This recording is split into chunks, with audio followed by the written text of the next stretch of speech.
Hey everyone, in case you didn't know, I like guns. It could be because I'm a God-loving, red-blooded, patriotic American, and we all know we like guns, though I still have to wait a couple of years before I can legally own one. I mean, they're used for a lot of things such as competition shooting, hunting endangered animals. My God, it's coming right for us! Robbing a store for a pack of cigarettes, the list goes on. Please note, Ono Productions does not condone robbery or hunting of endangered species. Many guns like the M1911 or AK are very good. However, some are absolute garbage and have been mostly forgotten by history, except for the ones that haven't. So today, I will bash on 10 of the worst firearms ever produced while playing a game the weapon is featured in. Just so you know, this list is in no particular order. Also, remember to subscribe and click the bell so you don't miss another video. But first, let's get the elephant in the room out of the way.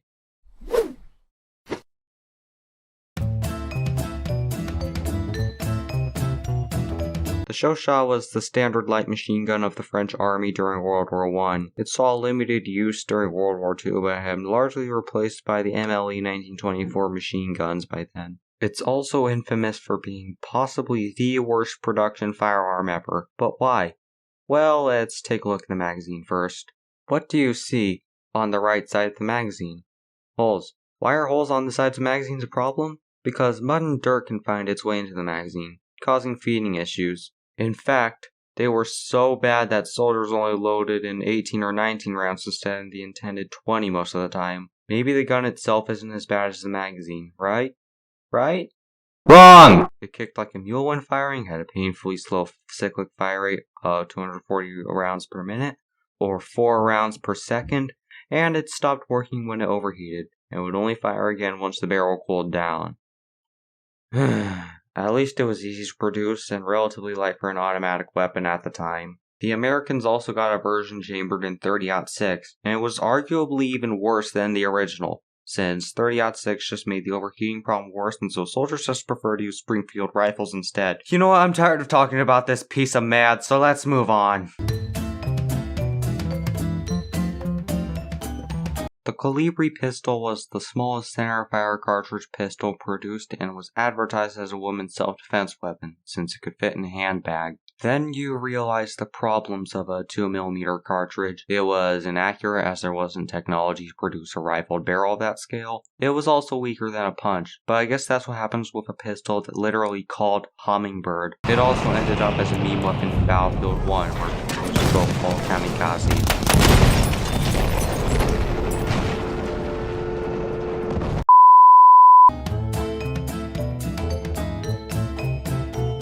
This was renowned for its accuracy before the war, but the design choices of the Mark III variant made it unsuitable for trench conditions, since the slightest amount of dirt caused the gun to stop working, and it would only be used by snipers after 1916. Also, when the bolt was reassembled, it had the tendency to not lock. Even though it was intended for use by Canadian soldiers during World War I, they preferred to use Lee-Enfield rifles instead. It was issued again during World War II for use by the Royal Canadian Navy and British Home Guard. I know more groups, including the Soviets, also used it, but also be lucky that Battlefield isn't a realistic game, because if it was, the Ross rifle would jam every 2 or 3 shots. This was the most powerful self-loading pistol when it was first being produced, and was intended to be a replacement for the Webley revolver. However, the weapon was rejected for multiple reasons. The recoil was insane, there was way more muzzle flash than was acceptable, and it was super complex. In fact, anyone who fired the pistol wished not to fire it again. In the end, only around 80 of these were ever made. Each individual pistol was handcrafted, so none of the parts were interchangeable, and most people only know of its existence because of Battlefield 1. Thank you for introducing us to one dumpster fire of a firearm, EA. Yes, that pun was intentional. Even though it was popular among tank and aircraft crews, the Type 94 is probably the worst pistol to ever see service. It wasn't exactly reliable, and build quality only declined as the war dragged on. It was also highly dangerous to the user since it could fire without needing to pull the trigger. What do I mean? The sear bar converts the forward pull of the trigger into a lateral movement that frees the hammer. Because the sear bar is also on the outside of the gun, just pressing on it hard enough will cause the gun to misfire.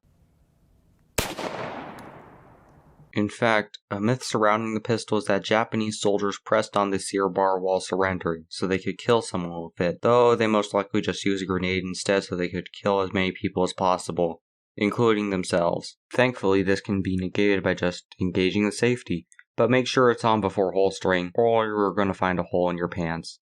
And possibly your leg. Also, in Battlefield 5, I managed to get a grand total of 1 kill with it before dying painfully. I was hoping to get more kills with it, but A, I'm bad at this game, and B, it's bad in this game.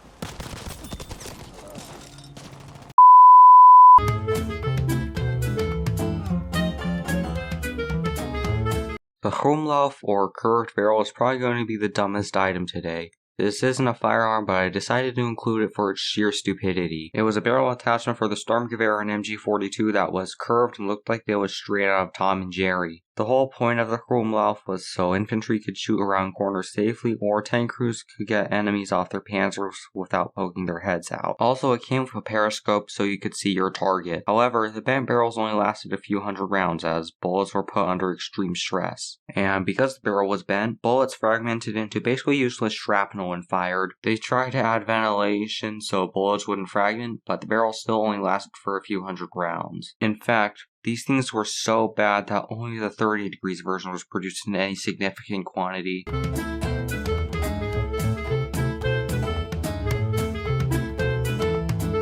Now we're moving on to modern times, so let's talk about the M14. It was meant to replace the M1 Garand, being select fire using detachable magazines and firing 7.62 by 51mm rounds. However, it was very much inferior to its predecessor, and the environment of where it was first deployed, also known as Vietnam, exposed the many downsides of having a long-ass rifle made of wood. The rifle was unwieldy in the thick jungles of Vietnam, being long, as mentioned before, and heavy, not to mention the moisture caused the wood to swell, greatly affecting accuracy. Fiberglass stocks were made to counteract this problem, but the rifle was discontinued before distribution. Also, it turns out 700 rounds per minute and high power rounds aren't exactly meant for infantry use because recoil is a thing. Even though 7.62 by 51mm NATO was renowned for its range and penetration, when firing in full auto, the M14 had a lot of recoil, so much so that most rifles were set to semi-auto only. It would be replaced by the M16 in 1967, though it also had problems. Today, the M14 has been modernized as the select-fire MK14 and semi-only M39,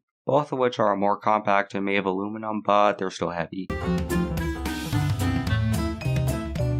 I'm going to be talking about the original M16, not the weapon in its current state. The XM16E1 was fielded to soldiers in Vietnam in 1964, but Colt forgot to include cleaning kits with rifles, so rifles jammed frequently after maintenance. In fact, attempted maintenance killed more people than you think. People also compared it to a children's toy due to its unreliability. The M16A1 would fix the many problems of the E1, such as the lack of chrome lining, which it added.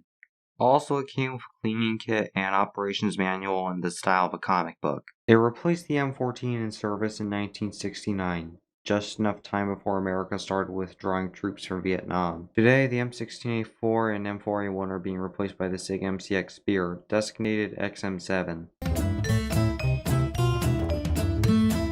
If you've watched Forgotten Weapons video on this rifle, then you'll know why this thing sucks. Just like the M16, the L85 and L86 got off on the wrong foot. Design flaws included metal parts not doing so well in humid jungle conditions, the polymer parts melting upon contact with insect repellent, the mechanism being susceptible in dusty Arctic conditions, and the weapon being produced out of stamped sheet metal like the Sten. The L85A1 and L86A1 first saw action during the Gulf War, and performance was less than adequate. The former struggled in semi-auto, but was only slightly better in full auto, while the opposite applied to the latter. Also, just like the Ross rifle from World War I, the smallest amount of dirt caused performance issues, which is a problem if you're trying to help liberate Kuwait. You know, I just realized right now that it rhymes. Same with damage. The gun was damaged easily and the lubricant attracted sand, causing the gun to jam. Magazine release catch frequently got caught on clothing and was easily knocked, which caused magazines to fall out of the gun. The LED-6 overheated after firing 120 shots, the firing pin would snap, and the rear of the trigger was flat, so if dirt found its way there, the trigger wouldn't go back all the way. In fact, the SA-80's reputation was so bad that not even the SAS adopted it, instead opting for the Canadian C8, clone of the M16. Which is funny, because British people usually don't have high standards. Perhaps I treated you too harshly.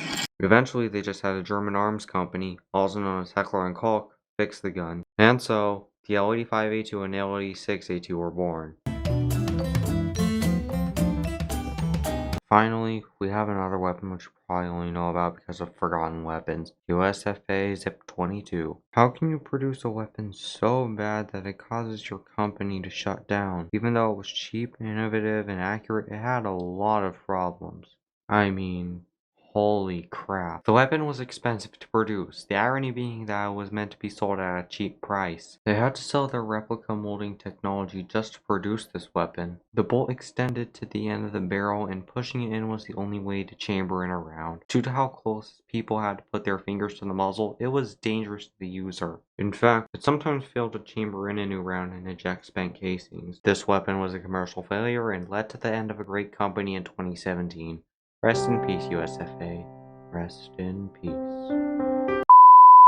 You've reached the end of the video. Congratulations. Now you know what guns not to purchase and use for shooting clay pigeons or playing Call of Duty in real life. I didn't have time to talk about everything, but if you want me to make more videos like this, click the like button and subscribe.